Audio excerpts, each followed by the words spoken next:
E aí, gente, tudo bem? Mais uma aula de história, agora seguindo com as semanas 3 e 4 PET. Eu vou falar das duas semanas juntas nesse vídeo, porque, caso vocês tenham visto o vídeo anterior que eu postei, a gente não sabia ainda que as 3 semanas do PET seriam cobradas em um único dia. Então, eu tinha feito um vídeo lá, nem sabia também do recesso do Dia das Crianças, então eu falei como se a gente tivesse tido aula na semana, né, passada, acabou não tendo. E nesse vídeo, então, eu resolvi colocar as semanas 3 e 4, as informações dessas atividades referentes a essa semana. Bom, na semana 3 vai estar falando para vocês sobre o início do período regencial no Brasil. Lá no outro vídeo eu falei sobre a abdicação de Dom Pedro I, depois de muita pressão, depois de um desgaste enorme com o povo brasileiro e da crise econômica, que Dom Pedro acabou abandonando o trono brasileiro e deixando aqui no lugar seu filho com apenas 5 anos de idade, precisando então chegar à maioridade para se tornar imperador aqui no Brasil.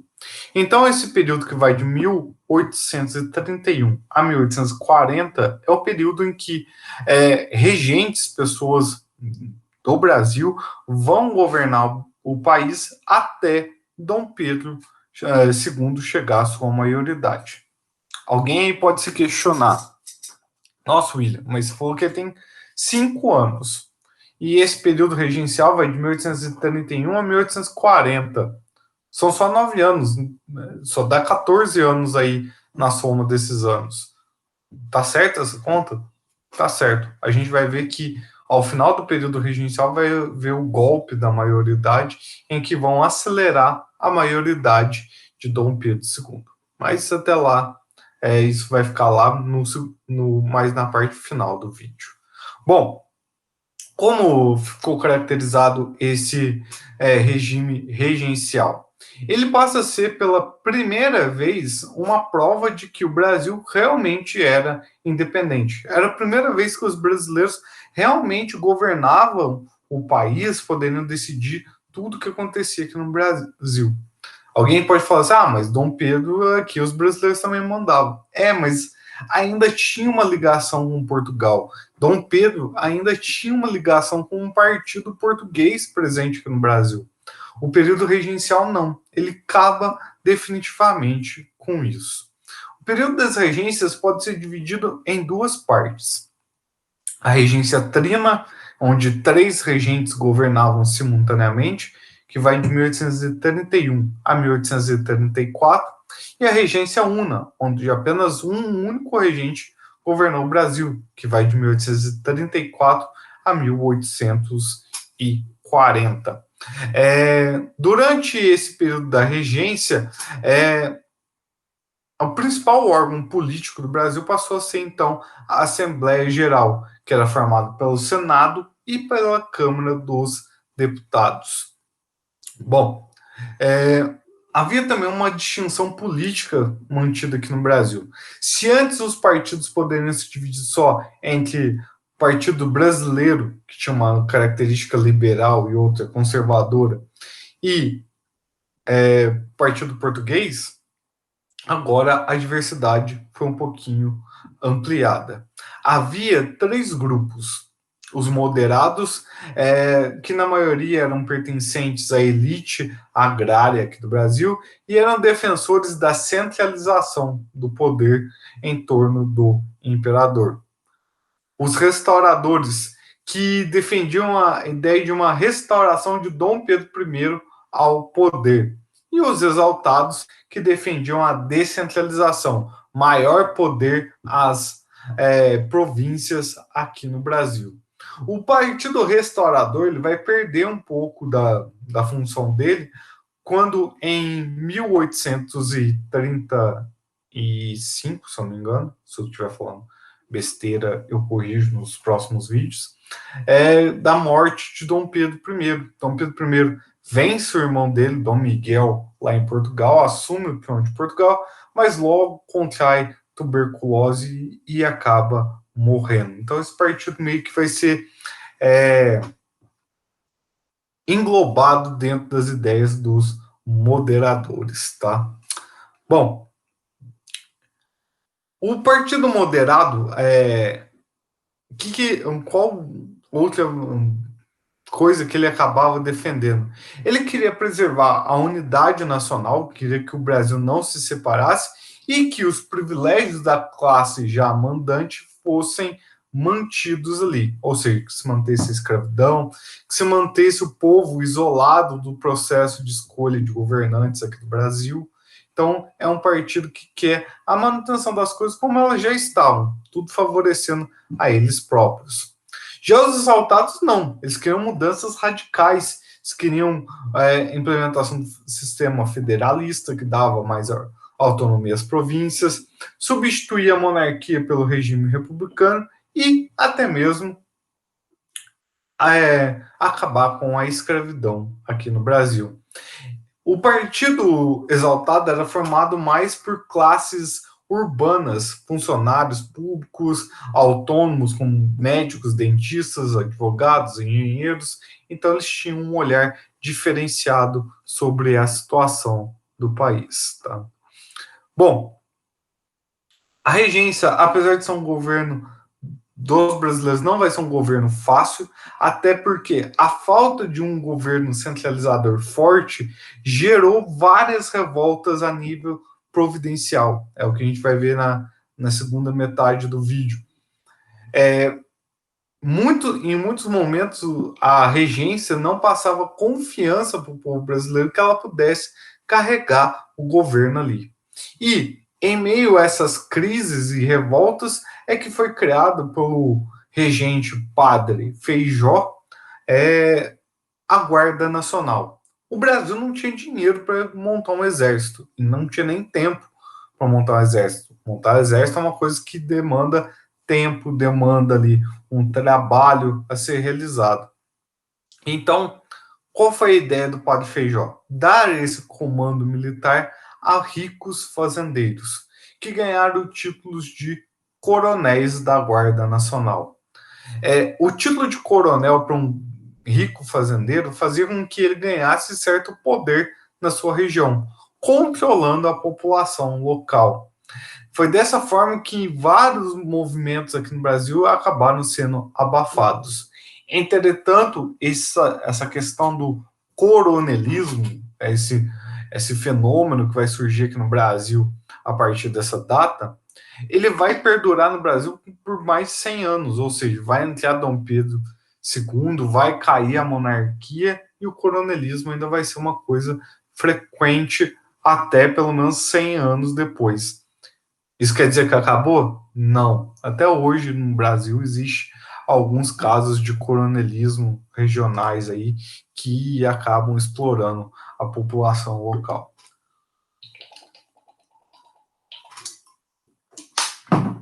Bom, a regência, o período da regência, também é marcado pela continuidade da crise econômica que o Brasil tinha. O Brasil ainda não tinha criado um grande produto assim a ser explorado aqui no Brasil.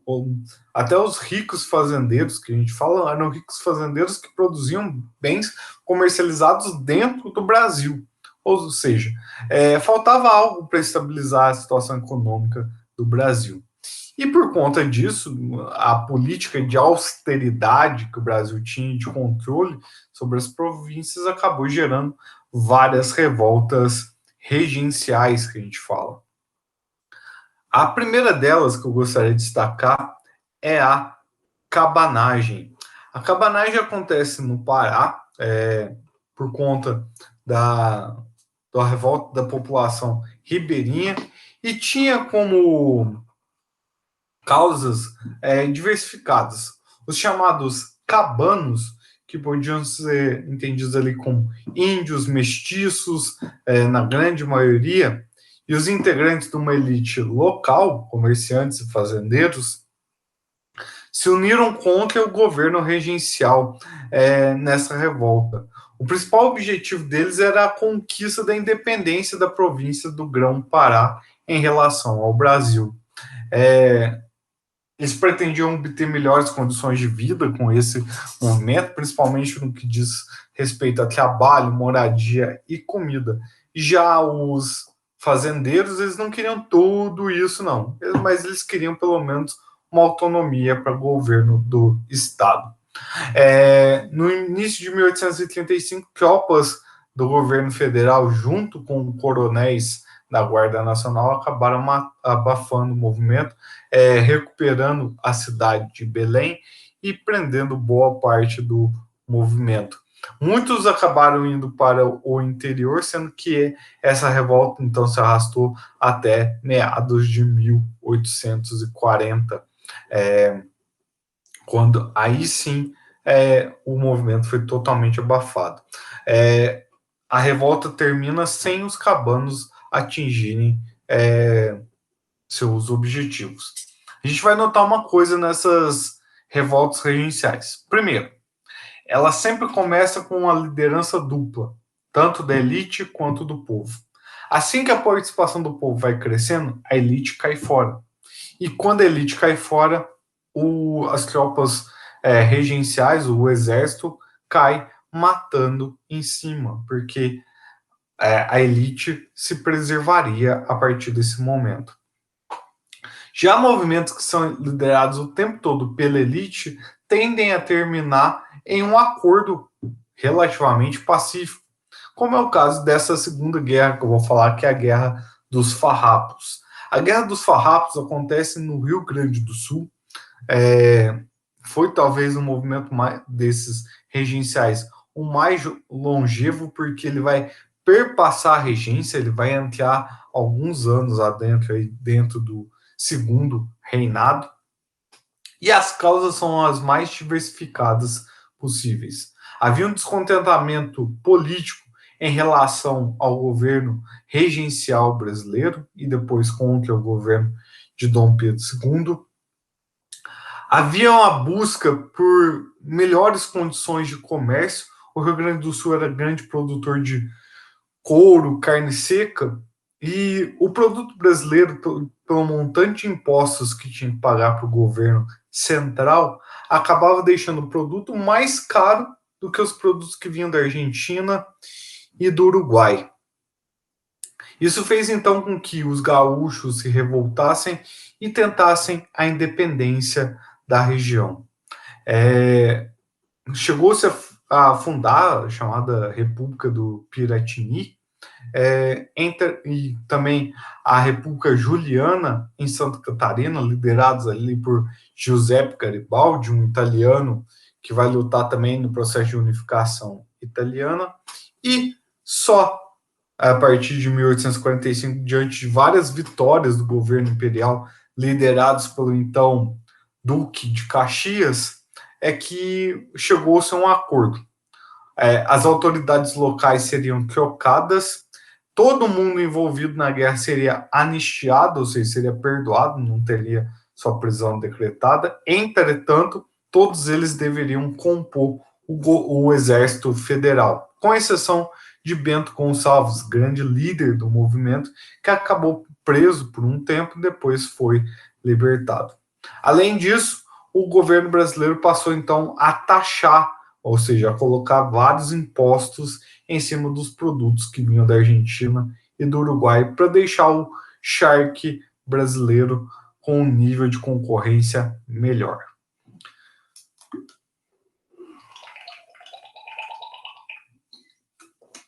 O terceiro movimento aí que eu gostaria de destacar é a Sabinada.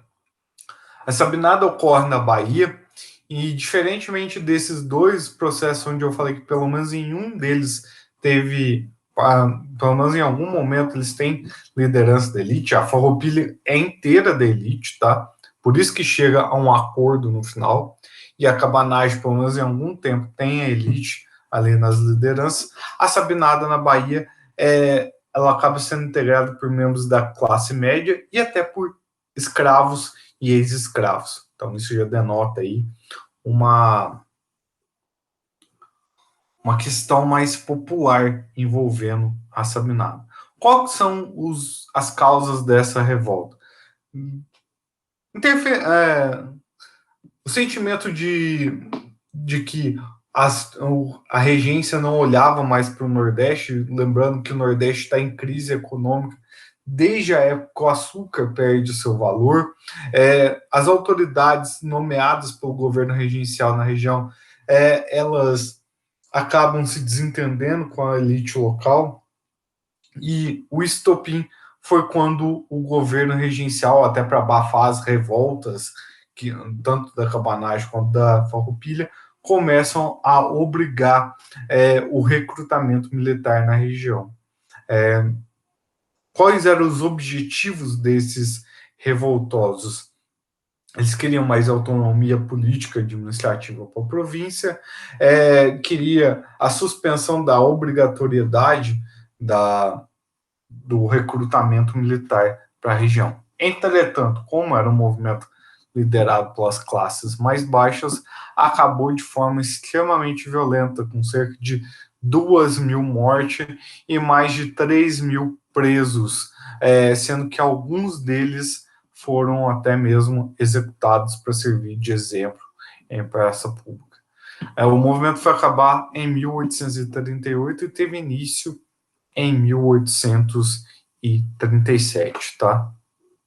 Agora, também na Bahia, ocorreu a chamada Revolta dos Malês. De todas as revoltas, a Revolta dos Malês é a diferentona de todas. Primeiro, porque ela é liderada apenas por escravos e ex-escravos. Tá? Já tem essa questão bem diferente dela. Segundo, é porque todas essas revoltas regenciais anteriores, que eu falei até então, mais a balaiada, que eu ainda vou falar, todas elas têm a ver com a autonomia da província. Eles querem uma possibilidade melhor de governar as províncias, contratar empréstimos, caso for necessário, colocar impostos diferenciados sobre a população brasileira. A Revolta dos Malês, não. Ela tem um cunho cultural. A Revolta dos Malês, ela queria acabar com a continuidade da escravidão ali no território da Bahia contra escravos islamizados, ou seja, escravos que seguiam a religião muçulmana. Ou seja, isso denota a tentativa de uma liberdade de culto para o islamismo aqui no Brasil. Era proibido qualquer outra religião ser manifestada culturalmente, publicamente, ou até mesmo em particular. A única religião possível aqui no Brasil era o catolicismo na época. Então, os malês lutavam mais por essa causa. Eles não pregavam o fim da escravidão em todos os locais, só o fim da escravidão aos negros islamizados, tá? E a revolta vai ter um fim com uma denúncia, parte dos conspiradores foram denunciados e as tropas regenciais conseguiram abafar o movimento antes mesmo dele começar. Muitas pessoas foram condenadas à morte, à prisão e principalmente foram degradadas para a África, enviadas de volta para a África. O último movimento aí é a balaiada e acontece no Maranhão. Ela também girava em torno de uma aristocracia rural que queria mais autonomia para a província, mas também envolvia uma classe muito baixa, muito pobre, que eram os chamados balaios, porque eles faziam esses balaios de bambu mesmo, essas cestas de bambu entrelaçadas.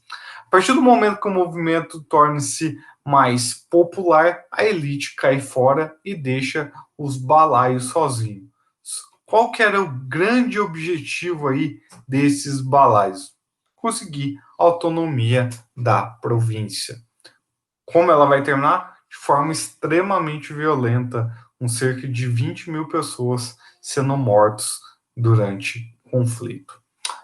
Bom, e o principal líder, o balaio Cosme, acaba sendo enforcado para servir de exemplo para as demais pessoas.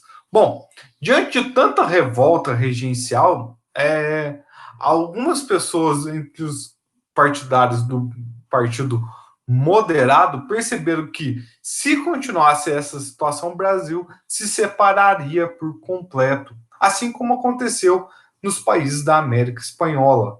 O fato do Brasil não ter se separado anteriormente é porque havia um poder centralizado no Rio de Janeiro, seja com Dom João VI, seja com Dom Pedro I. Então, esses políticos moderados decidiram, então, organizar o Clube da Maioridade, onde se discutia ali possibilidades para acelerar a maioridade penal de Dom Pedro II. E foi o que aconteceu em 1840 com o chamado golpe da maioridade, em que foi votado e aprovado pela Assembleia Legislativa, ou seja, Senado e Câmara, pelo reconhecimento da maioridade de Dom Pedro aos 14 anos de idade. Então, nessa época, em 1840, Dom Pedro, com seus 14 anos, era eleito, então, o segundo imperador do Brasil. Certinho, gente, eu sei que o vídeo ficou um pouquinho mais longo do que costuma ser, mas vocês viram que é bastante coisa. Junto com os vídeos, eu vou estar colocando o texto referente a essas 3 semanas lá, tá? Mas qualquer dúvida é só me chamar no grupo. Eu já vi que já teve gente que até mandou atividades já, tá? Mas lembrando que é sexta-feira, então aproveita que é sexta-feira história e vai fazendo pausadamente. Faz um pouco na sexta, um pouco no sábado e um pouco no domingo. Além disso, não esqueça, já que se você não fez a avaliação até agora, dê prioridade para avaliação. Depois você faz as atividades de história. Certinho, gente? Qualquer coisa é só me chamar lá no grupo ou no privado que eu tento ajudar vocês. Certinho, gente? Um abraço para vocês, então. Fiquem bem.